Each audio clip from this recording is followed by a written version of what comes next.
Today, I'm revealing how ethical hackers stress test websites against DDoS attacks using 10 powerful free tools. We'll break down how each tool works, with live demos on my own test server.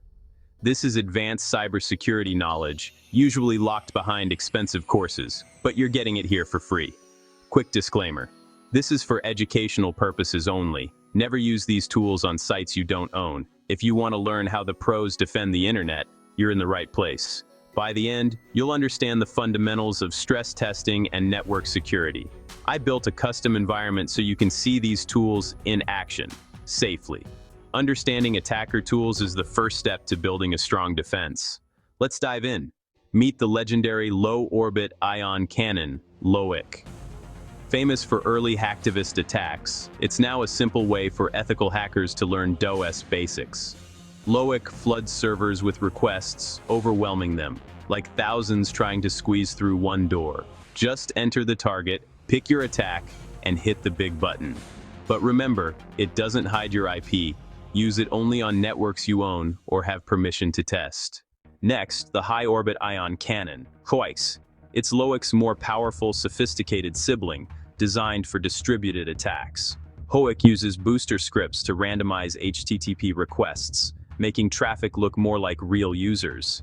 This helps bypass basic anti-DDoS filters that block repetitive patterns.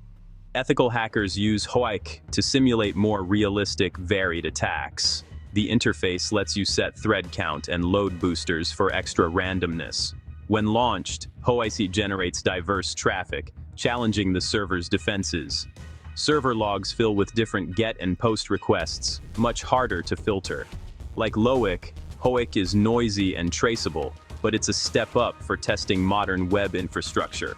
It's a more advanced tool for simulating real-world DDoS scenarios.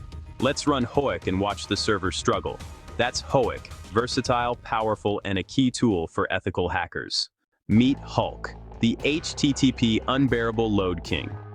Unlike LOIC and HOIC, HOIC makes every request unique by randomizing user agents, referrers, and URLs.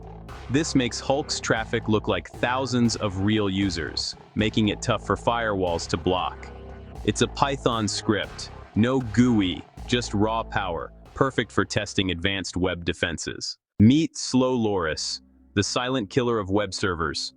Unlike flood attacks, it uses minimal bandwidth, patiently tying up server connections. Imagine 100 people occupying tables, never leaving. Real customers can't get in. Slowloris opens hundreds of connections and keeps them alive by sending partial requests very slowly. The site becomes unresponsive. No dramatic flood, just a slow, effective denial of service. Time for raw power, XERXES. Named after an ancient king, XERXES is a C-based tool known for speed and efficiency. It launches a TCP SYN flood, overwhelming the server's connection table with half-open connections. The server allocates resources for each fake connection, quickly running out of capacity. No HTTP errors, just a network stack under siege. XERXES is a favorite for testing how well a server handles SYN floods, a common DDoS method. Properly configured systems should detect and mitigate these attacks with techniques like SYN cookies. Let's compile and run XERXES. Watch the packets per second skyrocket. This is a direct assault on the server's networking layer. XERXES is essential for network-level stress testing. It's fast, effective, and brutally simple. Let's see it in action.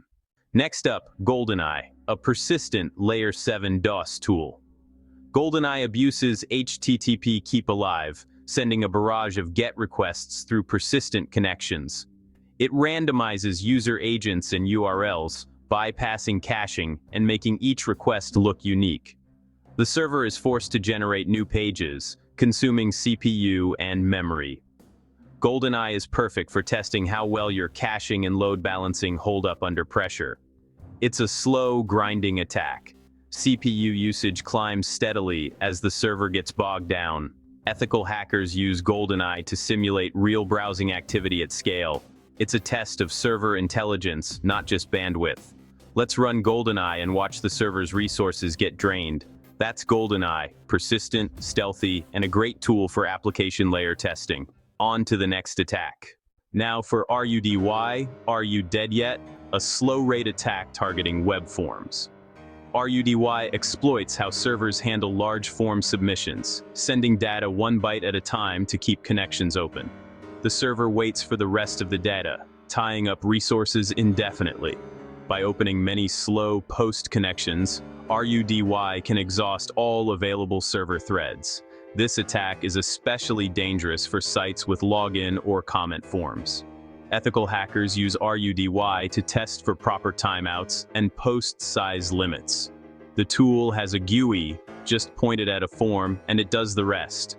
Watch as active connections climb, bandwidth stays low, and the server grinds to a halt. R.U.D.Y is a clever, insidious attack that targets a core web function. Testing for it is essential for any interactive website. Let's see R.U.D.Y in action. That's R.U.D.Y. Slow, sneaky, and highly effective. Next up, anonymity. Tool 8, Tor's Hammer, brings anonymity into the mix. It routes slow-rate Layer 7 attacks through the Tor network, hiding the attacker's real IP. The server only sees traffic from Tor exit nodes, making blocking difficult without affecting legitimate users. Tor's Hammer is slow, but its anonymity makes it a real challenge for defenders. Ethical hackers use it to simulate attacks from distributed, anonymous sources. Can your defenses distinguish between malicious and legitimate Tor traffic? Tor's Hammer forces you to think beyond simple IP blocking. To run it, start the Tor service, launch the script, and watch connections come in from around the world. The server is slowly suffocated by anonymous requests. It's a vital tool for testing advanced privacy-focused attack scenarios. Let's see Tor's Hammer in action. Onto distributed attacks. Tool 9, DAVOSET, turns the web against itself. Instead of attacking directly, DAVOSET abuses third-party services like translation or preview tools to bombard your target. It sends commands to hundreds of legitimate sites, which then flood the target with requests. The target sees traffic from trusted sources, making it hard to block. This is a powerful form of distributed denial of service, DDoS, using the internet's own infrastructure. Ethical hackers use DAVOSET to test if their site can be abused by third-party services. It's a Perl script. Just enter the target URL and watch as the attack is launched from all over the web. Server logs fill with IPs from major tech companies, not the attacker. DAVOSET exposes vulnerabilities in how your site interacts with the wider internet. It's a unique, clever, and highly effective DDoS tool. Let's see it in action. Tool 10, the Metasploit framework, the Swiss Army knife of penetration testing. Metasploit isn't just one tool. It's a massive framework with dozens of DOS modules. You can launch SYN floods, UDP floods, slow rate attacks, and more, all from one interface. Metasploit's real power is its versatility and constant updates from the security community. You can customize every attack parameter for precise, controlled testing. Switch between attack types, ramp up intensity, and measure server response, all scientifically. Let's fire up search for DOS modules and launch a UDP flood. Instantly, the server's network is saturated. Metasploit is the ultimate all-in-one toolbox for ethical hackers. If you're serious about security, you need to know Metasploit. It's the professional's choice for comprehensive testing. Let's see it in action. That's 10 powerful DDoS tools ethical hackers use to make the internet safer. You now understand how these attacks work and why testing for them is critical. The goal is to find weaknesses before attackers do. Always have permission before testing. Using these tools maliciously is illegal. Use this knowledge to learn, build, and defend. Set up your own lab and practice safely. If you found this valuable, hit subscribe for more cybersecurity tips and tools. Thanks for watching. See you in the next video.